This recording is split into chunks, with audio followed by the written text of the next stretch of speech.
આ દવા છે કા દવા પીને મરી જાવું છે હવે. તો કા વળી શું થયું? આ લગ્નની આખી સીઝન વહી ગઈ તોય મારું ક્યાંય ગોઠવણું નહીં. હે હવે વિચાર્યું કે હવે દવા પીને મરી જાવ.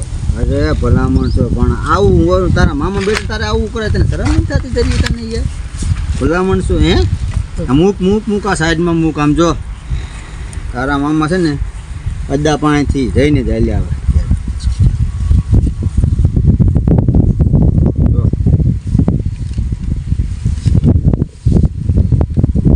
આ બધા વાર રહેવાના છે બરોબર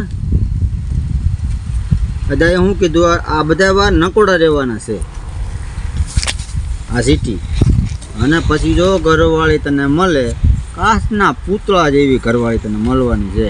કાચના પુતરા જેવી ન મળે તો કાંઈ નહીં ભેંસ જેવી મળે ને તોય હાલ છે. તો દે તો હું વાર લઈ ખાય રવિવાર એટલે હું આ પેલા સોમવાર મૂકતો આવું હો રવિવાર સોમવાર મંગળવાર બુધવાર ટોટલ 365 વાર. આ તો આ મારો બેટો દવા પીને નથી મરવા દે એમ. મારો મામાય કેવો છે અવડે ડાટા કાઢે આવો એમણે ભૂખ્યા મારી નાખશે. એ પાછા નકોડા લેવાના ઉપવાસ 365 દિવસ.